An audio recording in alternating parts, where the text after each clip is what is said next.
नमस्कार। आज हम पढ़ेंगे इकाई 14 स्वतंत्र भारत में लोकतंत्र और राजनीतिक संस्थाओं की कार्यप्रणाली, इसका महत्वपूर्ण प्रश्न उत्तर। वैसे तो मैं पढ़ाते समय ही बता दी हूँ सब महत्वपूर्ण प्रश्नों को, लेकिन जो अन्य महत्वपूर्ण प्रश्न है जो इम्पॉर्टेंट है इसका आज हम उल्लेख करते हैं। जिसमें पहला प्रश्न है, डॉक्टर भीमराव अंबेडकर ने मंत्रिमंडल से त्यागपत्र क्यों दिया? डॉक्टर भीमराव अंबेडकर ने मंत्रिमंडल से त्यागपत्र या इस्तीफा इसलिए दिया क्योंकि डॉक्टर अंबेडकर ने हिंदू कोड बिल तैयार करने में अपनी महत्वपूर्ण भूमिका निभाई थी। लेकिन हिंदू कोड बिल कुछ रूढ़िवादी नेताओं के चलते पारित नहीं हो सका। इससे क्षुब्ध होकर के डॉक्टर अंबेडकर ने मंत्रिमंडल पद से इस्तीफा दे दिया। हिंदू कोड बिल, दूसरा प्रश्न है, हिंदू कोड बिल स्त्री पुरुष समानता के कौन कौन से अवसर देती है? तो हिंदू कोड बिल स्त्री पुरुष के समानता के निम्नलिखित अवसर देती है। जिसमें पहला है, अगर परिवार के मुखिया की मृत्यु बिना वसीयत बनाए हो जाती है तो उसकी संपत्ति पर पत्नी, बेटा और बेटी तीनों को ही उतना ही अधिकार होगा जितना कि पहले एक बेटा और उसकी केवल पत्नी को ही होता था। यानी कुल मिलाकर अब जो लड़कियों का अधिकार नहीं था वो अधिकार दिया गया। फिर दूसरा है, पति या पत्नी के जीवित रहते कोई दूसरा विवाह नहीं कर सकता है। पहले ये नियम केवल महिलाओं पर ही लागू था। ये पति या पत्नी के जीवित रहते महिला दूसरी विवाह नहीं कर सकती है। फिर तीसरा है, पति व पत्नी दोनों की विशेष परिस्थितियों में तलाक मांगने का अधिकार होगा। यानी पत्नी या पति दोनों को ही विशेष परिस्थितियों में एक दूसरे से तलाक मांगने का अधिकार होगा। फिर तीसरा महत्वपूर्ण प्रश्न है, समान नागरिक संहिता की आकांक्षाओं के कारण नहीं बनाया गया। नेहरू व अंबेडकर के विचार स्पष्ट कीजिए। समान नागरिक संहिता, इसका अर्थ ये होता है कि भारत में हिंदुओं के लिए ही केवल हिंदू कोड बिल के माध्यम से कानून बनाया गया था, मुसलमानों या अन्य धर्मों के लिए नहीं। ये प्रश्न है, समान नागरिक संहिता किन आशंकाओं के कारण नहीं बनाया गया था? यानी केवल हिंदुओं के लिए ही बनाने के कुछ महत्वपूर्ण कारण थे। जिसमें पहला कारण है कि हिंदू समाज में ही समाज सुधार ज़्यादा हो। अन्य समाजों की तुलना में हिंदू समाज में समाज को सुधारने की बात ज़्यादा कही गई। इस कारण से हिंदू समाज में ही सुधार के लिए हिंदू कोड बिल लाया गया।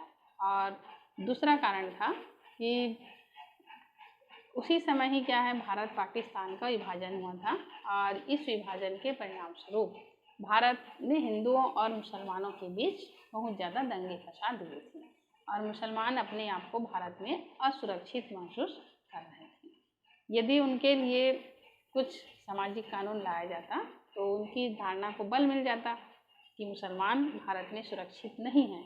इसलिए मुसलमानों के लिए इस प्रकार के कोई समाज सुधार कानून नहीं लाया गया, केवल हिंदुओं के लिए ही हिंदू कोड बिल लाया गया था। फिर अगला प्रश्न है, भाषा आधारित प्रदेश गठन के क्या क्या सकारात्मक प्रभाव हुए? भारत में जो भाषा के आधार पर प्रदेश का गठन किया गया था, इसके अच्छे परिणाम कौन कौन से हुए? तो पहला तो इसका परिणाम ये हुआ कि भाषा आधारित राज्य बनने से भारत का विघटन नहीं हुआ। लोगों की आशंका ये थी कि भाषा आधारित यदि राज्य बनाया जाएगा तो भारत के और टुकड़े हो सकते हैं और भागों में बढ़ सकता है। लेकिन हुआ इसका उल्टा, भारत का विघटन नहीं हुआ बल्कि भाषा आधारित राज्य बनने से राष्ट्रीय एकता को बल मिला।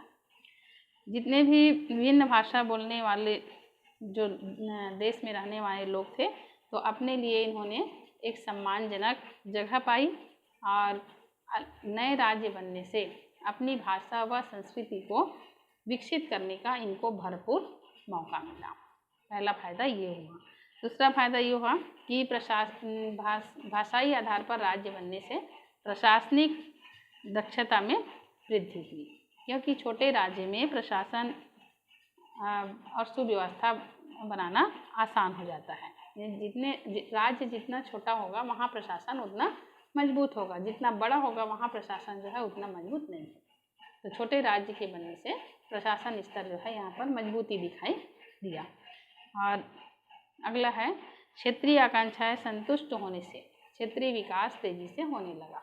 क्षेत्रीय आकांक्षाएं संतुष्ट मतलब क्षेत्र के हिसाब से राज्य की स्थापना से क्षेत्रीय विकास में तेजी आई और स्थानीय लोगों को स्थानीय संसाधनों के लाभ मिलने लगे। यानी स्थानीय लोगों को रोजगार मिलने लगा। स्थानीय संसाधन में जो भी लाभ मिलने चाहिए वो सब स्थानीय लोगों को ही मिलने लगा। तो इस तरह से भाषा आधारित राज्य के कुछ सकारात्मक परिणाम हुए।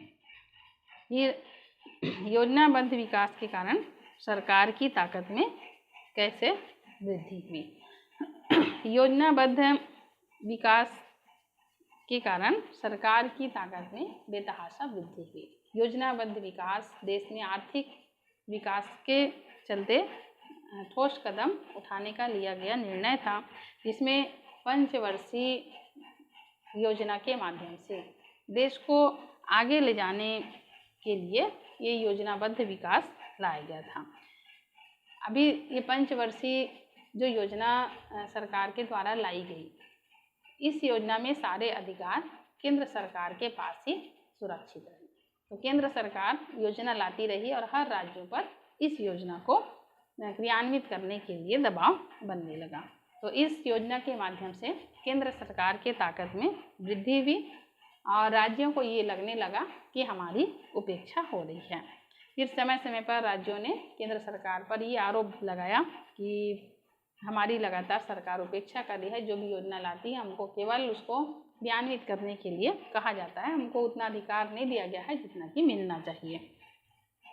फिर इसके बाद है कि लंबे समय तक केंद्र और राज्य में एक ही सरकार होने के कारण भी केंद्र सरकार की ताकत में वृद्धि, यानी केंद्र में भी जैसे कांग्रेस की सरकार, राज्य में भी कांग्रेस की सरकार, तो कांग्रेस दल जो है मजबूत होता दिखाई दिया।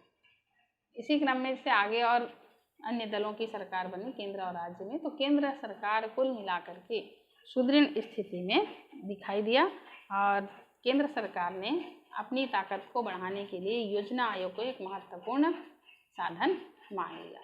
वर्तमान में योजना आयोग का नाम बदल करके नीति आयोग रख दिया गया। योजना आयोग का मुखिया होता है प्रधानमंत्री, उसी के ही निर्देश में देश में योजना आयोग जो है अपना कार्य करता है। अभी नीति आयोग जो है कार्य कर रहा है। उसके बाद अगला प्रश्न है, प्रथम 2 पंचवर्षीय योजनाओं के अनुसार भारत शासन की आर्थिक नीति एवं उद्देश्य क्या क्या थे। तो प्रथम 2 पंचवर्षीय योजना में भारत सरकार की आर्थिक नीति और उद्देश्य जो है निम्नलिखित थे, जिसमें